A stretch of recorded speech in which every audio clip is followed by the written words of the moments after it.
Olá, sou o aluno Carlos Vones, estudante do curso de especialização em Psicologia da Educação pela Universidade Estadual do Maranhão, Polo Santo Inês. E atendendo a um trabalho, uma atividade acadêmica do curso, eu irei desenvolver esse pequeno vídeo dentro da matéria Psicologia da Cognição e Processos de Ensino e Aprendizagem, onde irei discorrer um pouquinho sobre a temática atenção, que é uma das funções nervosas superiores. Foi nos solicitado que nós lêssemos o artigo Neurociência e Aprendizagem, da Raquel Lima Silva e Costa, onde traz a temática neuroplasticidade e funções nervosas superiores. E dentro dessas temáticas, eu pudesse apontar uma em específica, discorrer sobre a mesma e trazer uma proposta, uma oficina, proposta de prática educativa, né? Narrando ou abarcando essa escolha dentro das citadas. Eu optei pela função atenção porque eu entendo que ela é uma das primordiais, essenciais, para que de fato haja aprendizagem ao longo da vida. Não somente a aprendizagem no contexto escolar, a educação formal, mas a aprendizagem em geral, como ser humano, para que nós venhamos assimilar conhecimentos, informações, é necessário que nós tenhamos uma atenção específica. E o artigo ele traz essa realidade, né? Ele coloca a atenção como sendo um filtro que o nosso cérebro utiliza para determinar o que vai ser processado naquele momento. Então, no contexto de aprendizagem, nós precisamos ter atenção, focarmos no objeto que se propõe a aprender. Só assim haverá a dita aprendizagem. Eu fiz aqui uma pesquisa sobre essa função nervosa superior, a atenção, e encontrei várias referências que traz contribuições sobre o tema. E um dos livros que eu li, que me chamou a atenção pela profundidade do conteúdo, foi esse livro, Transtornos de Aprendizagem e Autismo. Né? Um livro bem interessante que vai abarcar várias temáticas dentro aí do contexto da neurociência, da neuroeducação. Né? E no capítulo 3 ele vai trazer a temática novas pesquisas sobre o funcionamento do cérebro humano. E esse conteúdo que discorre sobre o cérebro humano vai trazer os processos neuropsicológicos. E entre os tais processos, dentre agnosias, praxias, memória, linguagem e pensamento, nós vamos encontrar a atenção, que é o nosso objeto de estudo, o objeto do vídeo. Ele coloca a atenção como sendo uma condição básica para o funcionamento dos processos cognitivos, já que envolve a disposição neurológica do cérebro para a recepção dos estímulos, ou seja, é um pré-requisito essencial para que possamos absorver os estímulos do ambiente, absorver as informações, os conhecimentos. Então, assim, conclui-se que a atenção ela é uma necessidade que o ser humano tem para que possamos aí assimilar os estímulos anteriores. E eu trouxe aqui algumas ponderações com base em outras fontes sobre a atenção. Eu quero trazer 6 pontos sobre esse processo que é tão relevante para o processo de aprendizagem humana. Atenção como foco e concentração. Como eu falei, a aprendizagem ela só é possível quando nós colocamos o foco e a concentração no objeto que se quer aprender, né? Chamar de atenção. Então, ela nos permite que nós venhamos assimilar as informações que estão sendo passadas ali no momento. Então, ela é essencial para a compreensão e retenção da informação, ou no caso do objeto de ensino ali proposto. Memória de trabalho. O outro ponto que é relevante, que está associado à atenção, é a nossa memória de trabalho. Para que, de fato, venha ser efetivado esse processo de assimilação, né, das informações, a memória de trabalho tem que estar atuando, tem que estar trabalhando, obviamente, e isso depende muito do nível de atenção que nós estamos colocando ali no momento.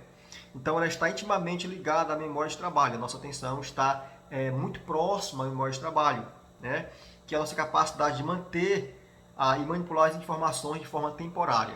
Então, até as informações prévias ali, nós precisamos ter uma certa atenção para que de fato venhamos a se assimilar a referida.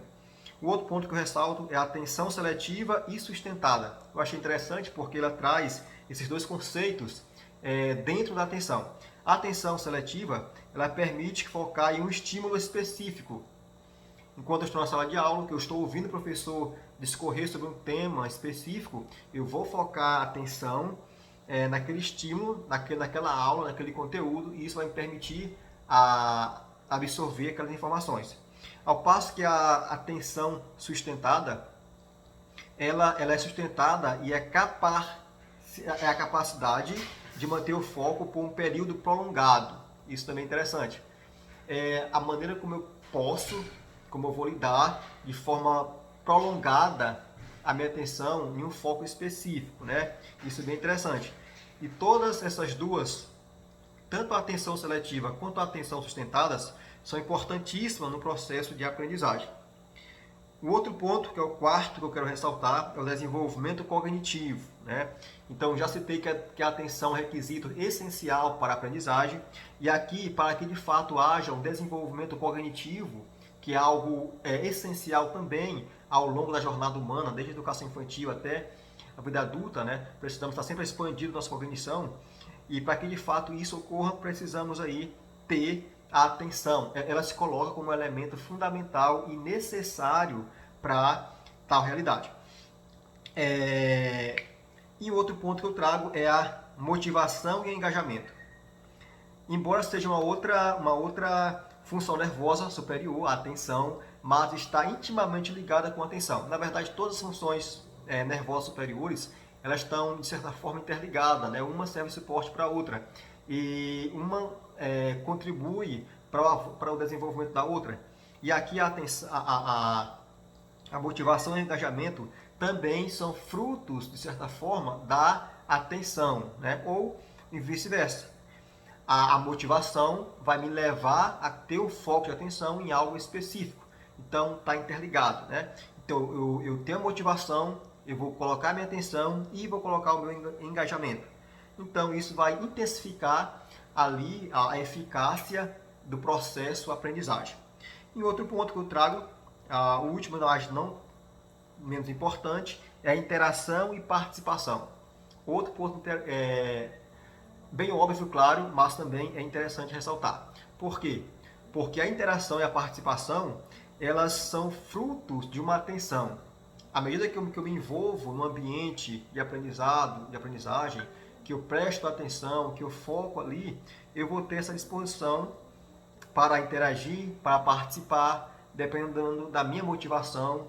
Então, as referidas funções nervosas superiores, de certa forma, estão muito próximas uma das outras, né? E são elementos essenciais para o desenvolvimento cognitivo, intelectual, o desenvolvimento das inteligências. E é um tema bem interessante e quanto mais você pesquisa, você vai entender a profundidade e a necessidade que nós temos de desenvolvermos tais funções, né, nervosas superiores. Posto esses conceitos básicos, eu trago aqui, como nos foi orientado, uma proposta de oficina para trabalhar a atenção. Uma oficina para ser desenvolvida, precisamos ter um público-alvo. A quem que eu vou direcionar aquele objeto de trabalho, aquela oficina? Para quem que eu vou direcionar? Qual é o meu público-alvo? Então, eu coloquei aqui como proposta a pré-escola, que é a primeira etapa da educação básica, né? A crianças de 4 e 5 anos. Então, eu coloquei como meu público-alvo.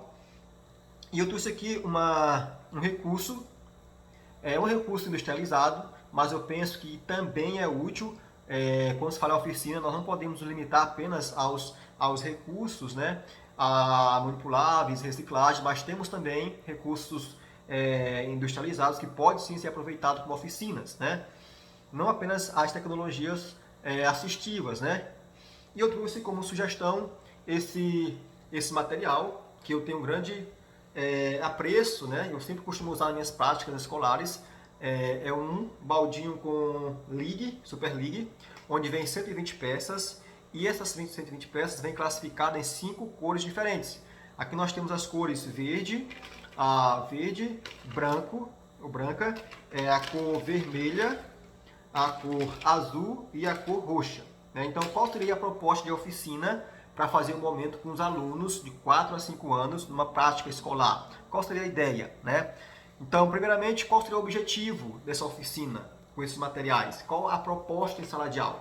Então, o objetivo seria trabalhar a atenção primeiramente, claro, trabalhar a atenção, a concentração. Por quê? Quando você leva um material dessa natureza para a sala de aula, e a criança não está familiarizada com esse recurso no seu ambiente ali escolar, obviamente que isso vai chamar a atenção dela. Então a oficina tem essa proposta, que é chamar a atenção, que é despertar o engajamento da criança, é trazer algo novo, trazer ali algo que venha levar a criança a se envolver naquele momento de aprendizagem, claro. Então aqui eu trouxe como proposta trabalhar a concentração da criança, porque dependendo da proposta de atividade que eu trouxe, isso vai ter um impacto. Eu trouxe também trabalhar os numerais de 0 a 20. Posso estar revisando os numerais, né, montando ali uma peça específica. Pareamento de cores, por exemplo, se eu vou montar uma peça ou um objeto em questão, quais cores que eu vou utilizar? Eu posso fazer uma sequência, né, encaixando um cubinho no outro e assim repetir a mesma sequência, que vai trabalhar essa habilidade na criança. Trabalhar também percepção. Uma vez que o professor leva um protótipo, ele propõe ali um desenho específico, a criança vai apenas reproduzir, e isso vai despertar até certo ponto a desenvolver a percepção, né? E também vamos trabalhar o estímulo à criatividade e ao pensamento coletivo. Por que a criatividade? Porque eu posso colocar à disposição dos alunos as peças e pedir que eles possam criar objetos, animais, coisas segundo a sua criatividade. Então nós temos como objetivo aí algumas situações ou algumas habilidades em questão. Tá, qual seria a metodologia que eu posso trabalhar na sala de aula com esse material? Uma proposta que eu trouxe seria dividir em duplas, vai trabalhar essa consciência, né, pensamento coletivo, trabalhar em grupo, desenvolvimento social da criança, e o professor leva um protótipo, por exemplo, posso fazer um barquinho, fazer um barquinho com cores específicas, usando 3 cores, 2 cores, e pedir que a criança faça a reprodução, que os grupinhos em dupla ou em trio façam a reprodução. E ali eles vão usar o raciocínio, a atenção, a concentração, vão ver ali qual sequência seguir, qual bloquinho vai seguir a sequência do outro. Então tudo isso pode ser explorado no ambiente de aprendizagem e pode ser posto como uma oficina e vai trazer bons resultados para o desenvolvimento cognitivo da criança. Então, uma oficina para ser desenvolvida, repito, depende do seu público-alvo, depende ali do momento, do contexto em que se desenrola o espaço de aprendizagem e também, claro, os objetivos que eu proponho alcançar com tal proposta de ensino. Então, basicamente, foi essa a minha apresentação e espero ter atendido aí o requisito, né, da proposta de atividade que foi nos passado pela cadeira aí da Psicologia da Cognição e Processo de Ensino-Aprendizagem.